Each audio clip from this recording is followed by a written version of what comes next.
Hello, this is a reminder to fall back into love with life, to begin to see life as the gift that it is, to participate in life fully, uncompromisingly, with devotion and acceptance of all that you experience, to recontextualize life in presence, removed from good and bad, removed from biases between pain and joy, removed from engagement or resistance, to connect with life fully, to accept all. This is my reminder. And through this reminder, this is how we achieve growth, how we transcend what limits us consciously and unconsciously, as it is this resistance to discomfort, to pain, that we, in this resistance, avoid transformation, we avoid growth, we avoid becoming the person we can be in our highest expression. But we can only do that through experiencing life fully, to surrendering and to participating with life, to not see life as something else and to see yourself as something else, to not see life as something that you have to protect against, to shelter from.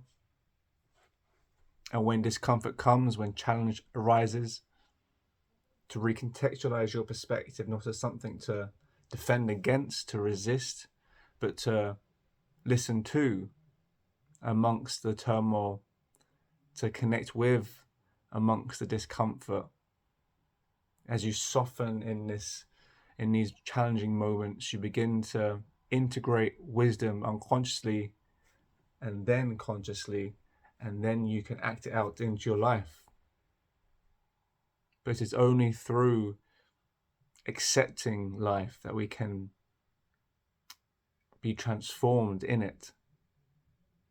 Through it, we are able to live out our shortcomings and our strengths. But both are important, both are connected.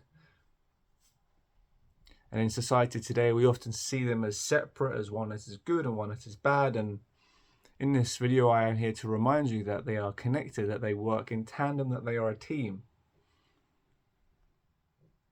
And to engage fully, uncompromisingly with both the rough and the smooth. To remind you that life is a gift, that life comes bearing gifts, and a lot of the time, most of the time, they come bearing unexpected gifts. And it is those that are able to sacrifice their biases or their expectations or their vehicles for protection and safety and comfort, ones that people that can sacrifice these tendencies will blossom into the flower that resides within, a spiritual flower that is beneath the survival mechanisms for safety and for protection and for resistance to life as it looks to survive, where we want to move into an age where we can thrive within ourselves with life, to nurture the spiritual flower within. And the spiritual flower within is not nurtured with fear and through resistance and through sheltering and through protecting yourself from life, because life will hurt in moments and life will bring joy. But it's so important not to go into each day, into each moment, and in this present moment with these rigid warriors of engaging and resisting and good and bad, and this narrative of ultimately fear. Fear is the main character in that role.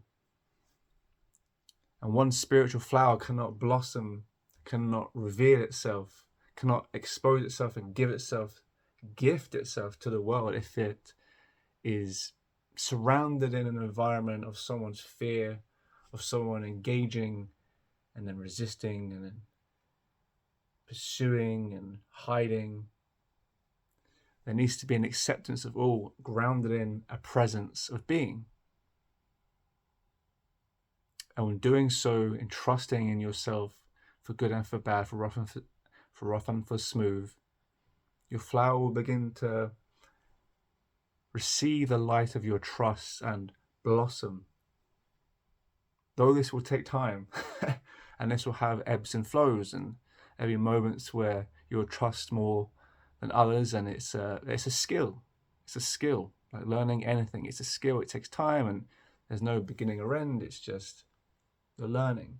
It's not a period where you get to and you've learned it, but you're learning, and you're endeavoring to pursue a trustful relationship with your spiritual flower. When you're feeling fearful, when you're feeling happy, in those differing emotional states, you still remain present through trust in yourself, in your spiritual flower and essence and vitality. This is the key, because you remain on board your ship in the sails of the sea, regardless of whether there's rough weather or it's smooth weather. Your trust of yourself is your ship in the ocean, and whether it is stormy weather or whether it is calm weather, that trust, that ship will grow more and more sturdy, and you're able to travel more and more of yourself. And in traveling more and more of yourself, you're able to express yourself more and more into the world, and ultimately gift yourself to the world.